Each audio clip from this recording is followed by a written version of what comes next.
Welcome to this introductory segment in our course titled International Relations Theory and Practice. As the course title suggests, we would be looking at um, a range of theories and approaches, as well as the practice or the manifestation or the applied usage of these theories and approaches in the real world. So, what we'll try and do is not to go heavy on any one aspect, not to make it too theory heavy. At the same time, we simply cannot have it as a theoretical discussion alone. So we'll have our discussion of the applied usage. And when I say applied usage, we'll be discussing game theory, we'll be discussing modules on economic interdependence and conflict, for example. How does economic interdependence or closer trade ties, closer economic ties, how do they affect bilateral relations, relations between countries in the multilateral forum, etc. In terms of the relevance of the discipline, I think it is useful to sort of remind ourselves that international relations is a fairly young discipline with formal academic departments being established in the early 20th century. Mostly what we try and do in our study of IR, the acronym that is used for international relations worldwide, is to try and look at one level, the relationship between states, right? That's not the only thing we look at, but certainly at a very crucial level, at a very important level, there would be a primacy as far as the focus is concerned on states, so the relations between states. If you ask why that is so, the reason is that over the years, the way we've been organizing our political lives has, in a way, come down to a certain sense of longevity, a certain sense of stickiness for the concept of state itself. I mean, you could go far back in history and look at maybe a different form of politically organizing our lives, whether it was the Greek city-states, Athens, Sparta, 5th century, whether it was subsequently maybe some kind of a feudal setup, maybe kings, knights, maybe religion, the Holy Roman Empire, maybe other empires, the Mughal Empire, and so on. But the idea is that all of these, in a way, ended up in the mid 17th century to some kind of an understanding, which became initially a European understanding relating to sovereign states. So the idea was that how we politically organize our lives coalesced into this form or unit called as the state, which was a sovereign state. There would be a central decision-making authority, there would be a boundary to the state, unlike kingdoms before it or empires before it, where you would have had notions relating to frontiers. This would have been a different kind of a stage as far as organizing our political lives was concerned. So the idea that you have fixed populations living within boundaries administered by a central authority was something that comes into being through the Peace of Westphalia or the Treaty of Westphalia, dated to the mid 17th century. And thereafter, this idea, which was in the beginning a European idea, eventually becomes a Western idea. So subsequently you have movements across the world which reflect the fact that you have different kinds of states, whether it was North America, whether it was subsequently Asia, if you're looking at the 20th century, Indian independence, the People's Republic of China coming into being, and a whole host of anti-colonial movements giving rise to several states. The idea is that when we say international relations attempts to study the relations between states, and that is the primary sort of focus, it is for this reason that we say so, right? So there is a certain understanding that um, the idea of sovereign states has gained currency, particularly in the last 300 odd years, and there are several values that we expect states to uphold. Some of the values which you all might be familiar with from before refer to the idea of security, the fact that states are supposed to provide security, both internal security as well as external security. The fact that security is a value that states are supposed to uphold also allows us to think of different dynamics that emerge in interstate relations. So if I am thinking about my internal security and I am thinking about my external security, the corollary of that would be that there is somebody else also who's thinking about his internal security and his external security, and I may always not know whether his intentions would be friendly towards me, and therefore there would be some element of a dilemma that emerges, right? So very organically I'm trying to explain to you that even if it is the idea of security that sort of is a value that states are expected to uphold, there is something to study about it because, you know, of that element of dilemma, because of that element of unpredictability as far as the relations between states is concerned. There are other values that states are supposed to uphold. Um, there is this idea of freedom, the fact that both personal freedoms as well as the fact that as a sovereign I would not want any kind of interference from any other state. So there is that idea that states are supposed to uphold. There is the idea of order, there is the idea of justice that states are supposed to uphold. So very clearly, as a state, if I want to administer a fixed population with a boundary, and I sort of uphold certain values relating to personal freedoms, relating to human rights, relating to individual rights, I also expect that when I look at the Comity of Nations, and of course, I mean, the image on your screens is basically a tapestry of the physical topography of the world, right? So the point here is that over a period of time, states would have found it more meaningful to ensure that not just they themselves as a unit, but also as a collective, they would want to move towards a certain understanding, a certain practice that sort of allows them to arrive at some kind of common ground as far as issues like human rights is concerned. Um, they may have made attempts from time to time. I mean, if you go back to the history of the early 20th century, you're all familiar with World War One. Subsequent to that, you've had efforts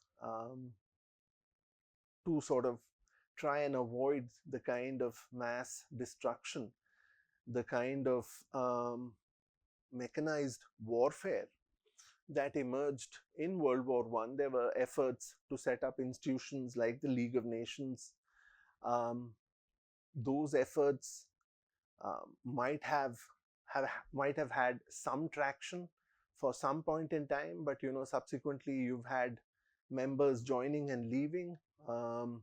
So you've had countries that were part of the initiative but decided subsequently to sort of move out. Even the fact that, you know, the country that initiated discussion on the League of Nations eventually went on not to ratify the Convention of the League of Nations, right? So there would have been efforts at arriving at some kind of order. So over the years, that's been a value that states have tried to pursue. Whether it's been successful, whether it's been not, the idea is that, you know, they've been persistent at it. So it's not just political scientists who would have advocated for the importance of order, the importance of justice, the importance of welfare. Welfare is another important value that is expected of states. The fact that states are expected to provide employment, states are expected to provide growth, domestic economic growth that can allow the populations to survive and also flourish.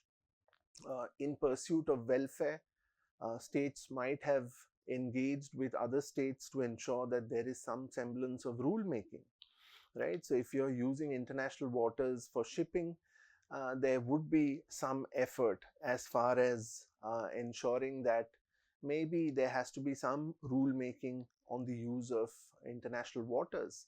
Um, Maybe countries that are maritime states, they might have concerns over resources quite proximate to their maritime boundaries. So they would have definitely moved on to the next stage of discussion, saying that, okay, let's have an exclusive economic zone that allows you to sort of exploit resources underwater and also have sovereignty or jurisdiction over those waters up to a certain distance from your coastline.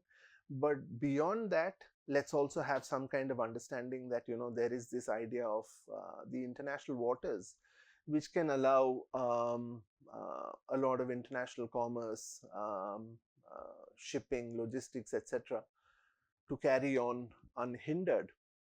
Of course, this is also something which is a work in progress. The reason being that even today, countries might not be agreeable on who would then police these waters, right? So there, it is not something that has reached some kind of finality. This is a work in progress only for that reason that, they might still be discussing, should India be patrolling up to a certain distance, and after that, who would sort of take care of the waters? Say, if you're looking at the Indian Ocean, and if you're looking at the vast expanse on your slide, if you can see areas which are closer to the east coast of Africa, or off the coast of the Middle East, or the Persian Gulf, there would be large areas where it might be very difficult for a country to maintain sort of constant patrolling. Who would sort of patrol those waters? Does that create some kind of gaps in international security that allows piracy to thrive? So again, piracy becomes an agenda that comes up on the international plane. International shipping becomes an agenda that comes to be discussed between states.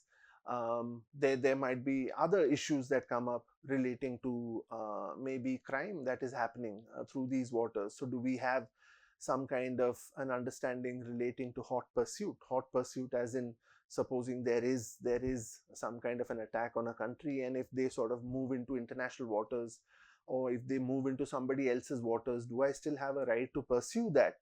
So there would be different agenda items that would have come up. The purpose of giving you a spectrum of examples is to help you understand that over the years, this is the direction that we would have moved in, right? So when you look at the time period before the Peace of Westphalia, mid 17th century, there would have been wars that would have been fought on horsebacks, but over a period of time, war making itself would have changed. The nature of war as we know today might have actually even gone beyond the use of weapons of mass destruction. We've seen in recent instances where countries can actually get into combat mode without sending in soldiers. So you could use unmanned flying objects, you could use drones, you could do all of that and still be in a combat kind of a situation, right? Maybe that requires another set of discussions, negotiations on what might be the protocols relating to even the export of unmanned aerial vehicles. There might be a new protocol that emerges that, any kind of unmanned aerial vehicle that carries a payload of more than 10 kg cannot be exported to country X or country Y. So these are the kind of discussions that evolve. Do I have a final checklist of what might be the agenda items? It's not possible for anyone to have this sort of a checklist, but that is what precisely is the attempt that we are trying to do when we look at international relations as a discipline, trying to understand primarily, as I said, the focus being on the relationship between states, but that's not the only thing that is the focus of international relations as a very young discipline. As I mentioned, World War One gave way to a period of maybe economic depression. There would have been scholars like Norman Angell who would have argued that precisely the kind of gains countries want through war, they could also make those kind of gains by pursuing commerce. That's also a very appealing idea, that it is not through war alone that you can sort of arrive at a source of supply, but say, for example, if you are good at producing commodity X and some other country is good at producing commodity Y, then you need not expend all your resources in producing commodity Y. You could simply buy it from the country that has a comparative advantage in producing that particular product, and you could sell them the particular product that you have a comparative advantage in. So there would have been scholars who would have articulated that idea, but going strictly by the timeline of events, you see that maybe even that kind of enthusiasm, which is labeled by scholars like E.H. Carr and some of the other scholars who eventually came to be known as realists. All of these attempts, whether it was by scholar leaders like President Woodrow Wilson, who initiated the idea of the League of Nations, whether it was other economists who sort of focused on the appeal of economic cooperation, economic exchanges, bilateral ties that can actually help you get the kind of resources you want without getting into a war kind of a situation, and yet achieving the outcomes that you wanted to achieve. Maybe all of those attempts, the attempts that have been sort of variously described as the behavior of states in the global system as being equivalent to, say, for example, how animals would behave in the zoo. They could be sort of caged. You could have a controlled kind of interaction. That is very much possible. That was the idea behind institutions like the League of Nations. But there would have been yet others who would have sort of referred to the developments since World War One, getting into World War Two, and they would have said that, look, whatever you might have been thinking in terms of what is achievable without the primacy of war, again comes to nothing, because again we are in this state of war. And when you talk of World War II, you're looking at the European theater, but 1930s you're also looking at Japan and its invasion of Manchuria and of China, and actions in that theater. And there would be another set of scholars who would have said that, well, all of the people who sort of articulated a certain worldview relating to peace, cooperation, economic interaction, they were basically utopian, right? So it was a good idea, but it was not something practical, right? So they would have labeled these kind of scholars as liberal utopians. So whether it was Woodrow Wilson, whether it was Norman Angell, the whole host of scholars who would have referred to this kind of um, worldview, they would have been labeled as liberal utopians, right? So subsequently, when you look at how the nature of war becomes more drastic, the use of atomic weapons, when you look at the 1950s and 60s, the fact that the world almost comes to um, um, a nuclear war, 1962 Cuban Missile Crisis, when you look at further developments that happen, say for instance, the 2001 September 11 attacks, you find that maybe the understanding that scholars have begins to shift from that utopian liberal kind of view to a very realist kind of a view, wherein they say that, look, at the end of the day, it is states that are the only important actors in world politics. And whether you look at the world wars and how they ended, whether you look at the subsequent rivalry that emerges between the two poles that come up during the Cold War, whether it was the Americans, whether it was the Soviet Union, all of that, they would say that like all of this points to the fact that at the end of the day, it's states that are the only relevant, important kind of actors, right? As opposed to maybe other liberal scholars who would think that besides states, there could be other institutions that are important. And this is not something which I'm saying in vacuum, because if you look at the second half of the 20th century, you find that although maybe in the early part of the 20th century the League of Nations might have been a failure, you still have attempts to put together a United Nations. You still have attempts to put together some kind of mechanism, whether it concerned trade and commerce, so the General Agreement on Tariffs and Trade, and subsequently when you look at the WTO, of course, later, you sort of also become aware that in this debate that plays out between maybe liberal utopians followed by realists, followed by another set of scholars, which we'll discuss in detail, but just to sort of make you familiar with the label, neo-realists who would talk of how the international structure affects the way states behave. You would still have other scholars, neoliberals, who would say that, despite all of this talk about the primacy of states, one really cannot ignore the fact that more trade has in fact led to more peace. There would be one set of scholars who would focus on that. They would say that, it's not the case that pursuit of security, use of force, accumulation of power defined in terms of military capabilities, it's not that these are the only concerns that states have. If you look at the tapestry of organizations that have come up in the second half of the 20th century, there might be various efforts to address these aspects of cooperation. It's not that each state is just worried about their own security and accumulating more and more military capability, but countries would be coming together, they would be forming regional organizations, they would be forming preferential trading arrangements, they would be having regional trading arrangements, they would be able to evolve some kind of institutional cooperation. So the reason I'm giving you again this spectrum of examples is for you to understand that there is no one fixed understanding or interpretation that can be ascribed to what we see happening in the world.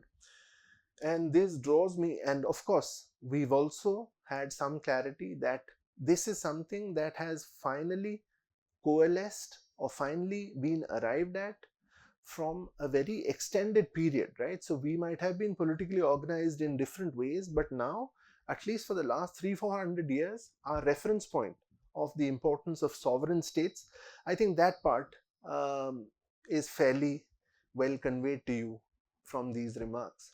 This brings me to maybe another set of visuals that help us better understand how this entire spectrum that we discussed, from Greek city-states to maybe empires, colonial powers, to find the idea of sovereign states, is also tempered by a lot of developments that we've seen, particularly over the past half a century. So if you look at the first quadrant,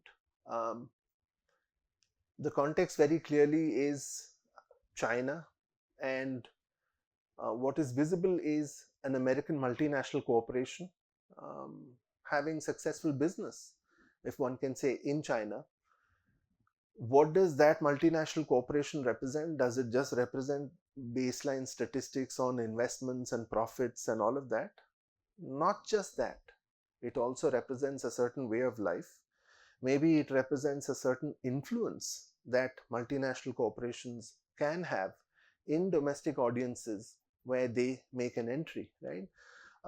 This is, of course, one example.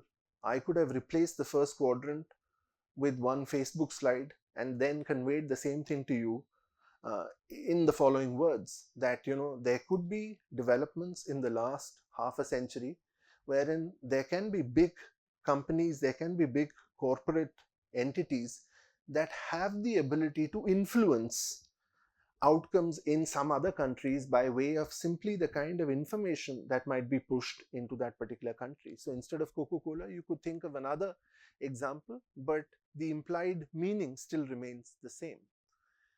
Moving to your right in the second quadrant is the General Assembly of the United Nations.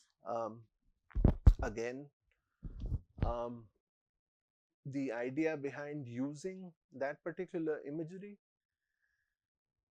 was to convey the fact that we, as a committee of nations numbering roughly about 200 plus, maybe a little over 200, have had the ability to come to the discussion table, um, instead of just sort of giving priority to the idea of war making and usurping territory or extracting resources. We have moved in the course of human history towards a stage where we could sit and discuss agenda items. So maybe the fact that transnational crime is something that all of us come to the table and discuss has become possible today. Maybe it was not possible in the medieval times for all of these empires to come together and discuss this sort of a situation, but maybe today it does make sense to discuss transnational crimes. It does make sense to identify supply chains, maybe routing different kinds of chemicals, different kinds of drugs, and countries coming together to make sure that they are able to take some steps in order to proscribe those kind of efforts. Similarly, I mean, fighting drug cartels is one thing. You could have some kind of understanding on even how individual rights or human rights um, would come to be understood by countries. So maybe 400 years ago, it might have been a different view. But today, when you look at different agenda items coming to the UN General Assembly, it becomes evident that some despot who is using some kind of maybe chemical weapons, maybe some other kind of torture um, against their own population, would not be allowed to continue in that particular manner. The international community would take note of it. They may pass sanctions. The sanctions might be effective, might not be effective. That is debatable, but the overall important point is that they do come to the talking table to ensure that many of these things don't simply go unchecked, unlike earlier. So this is not a situation where somebody can say that, say, for example, Robert Mugabe in Zimbabwe could continue doing what he was doing in terms of persecuting domestic population. Uh, but the fact that there would be a serious effort aimed at proscribing such despots or authoritarian rulers. Um, of course, you can think of more recent instances, um, maybe when sanctions have been used to proscribe these kind of actions. Again, I'm not getting too much into how successful sanctions are, but the overall point here is that instead of simply looking at the primacy of states, I just want to draw your attention to the primacy of other international organizations where these states would come to in order to discuss different agenda items, as opposed to a scenario wherein earlier a king would just wage war based on the kind of allegiance or affiliation he had to a particular empire. But now there would be a different approach that nation states take. Again, coming down, the International Court of Justice at The Hague, again, a very interesting development. The fact that you have uh, member states coming together, wanting to sort of allow international law some heft, some weight in matters that concern the world per se. So you've had the International Court of Justice prosecuting maybe criminals who've engaged in some kind of wartime torture, etc. So war criminals would usually be tried at such institutions. The idea is that earlier states might have been more defensive, saying, why should I subject myself to an external body, right? I have my own district court, I have my own high court, I have my own Supreme Court. Then why should my leader be tried at the International Court of Justice? That would have been the first impulsive reaction. But over the years, the international community would have taken a stance that, well, that's not fine, in the sense that, if there is some kind of a war criminal who's basically committed crimes against humanity, then that does not give you this kind of insulated protection from undertaking those kind of actions. So that was the purpose of using that image. And the fourth quadrant here is basically Osama bin Laden. The idea here is that over the years, when we say we want to study international relations, we also have to look at not just the relations between states, but also the dynamics between states and non-state actors. So this is just to sort of exemplify the fact that you can have a scenario where there might be a September 11 kind of a situation that arises, wherein the enemy is not a particular country, right? So when you declare war, you declare a war on terror, instead of saying, unlike earlier 400 years ago, that France will declare war on Germany, or X would declare war on Y.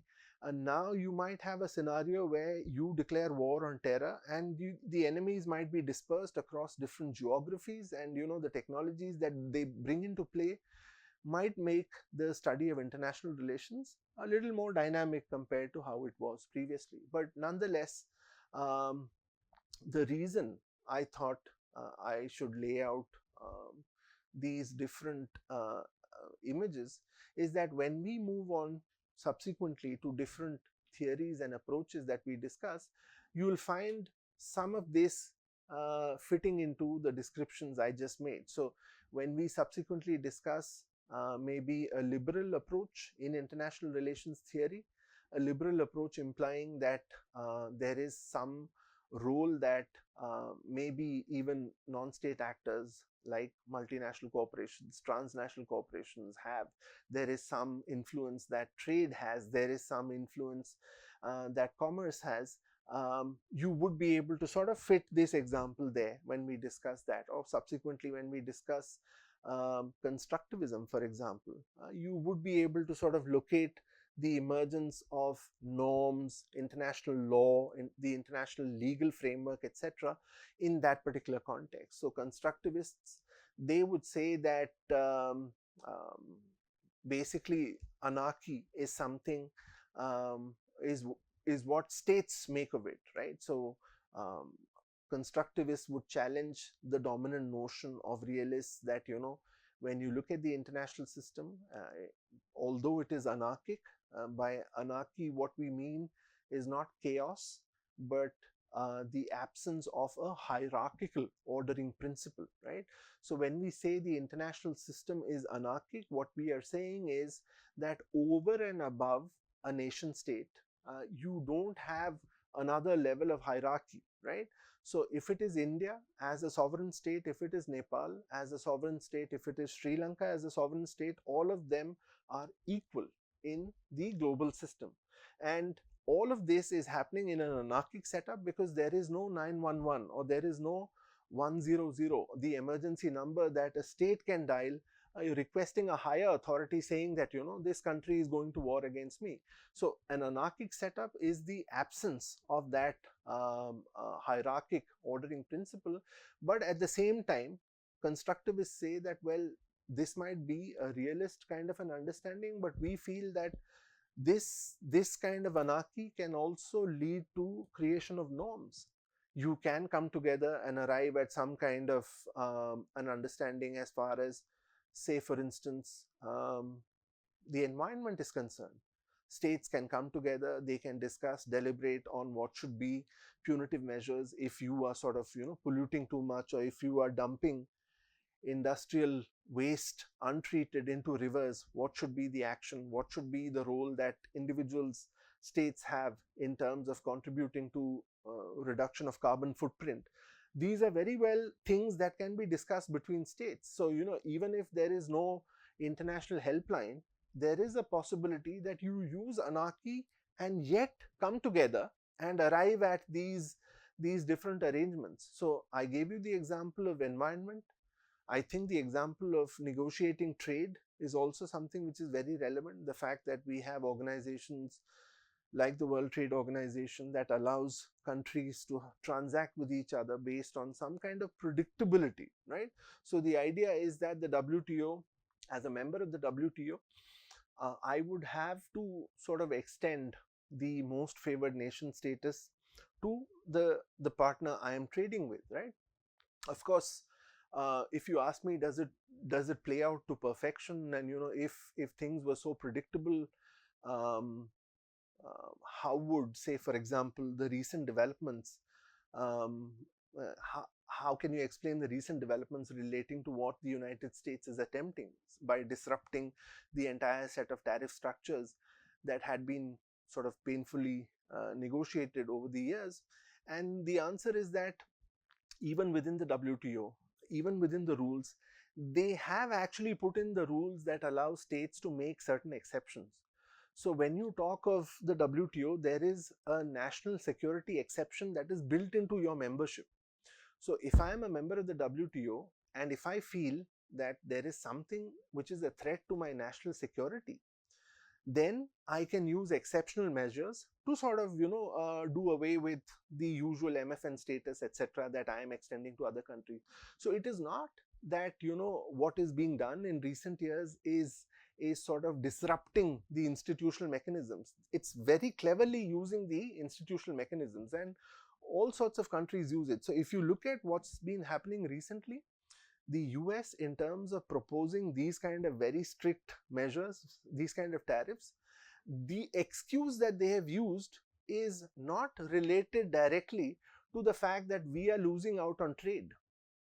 The excuse that they have used is that there is a fentanyl supply chain which is harming the domestic security of the United States, and that fentanyl supply chain is routed through China and the other countries. So very clearly and very cleverly, they've used the exception that the WTO itself allows. So it's not that they are saying that I don't like that particular country and therefore I'm imposing a different set of rules. They would identify other aspects relating to interstate interactions wherein they would say that this is a threat to my national security. I'm very well within my rights to protect my national security. I wouldn't want fentanyl, which is again a component that translates to different kinds of synthetic drugs. And those of you who've had chances to travel to parts of the US or would have internships and other opportunities would be stumped by the fact that many of these synthetic drugs are so easily available in mainstream cities like New York.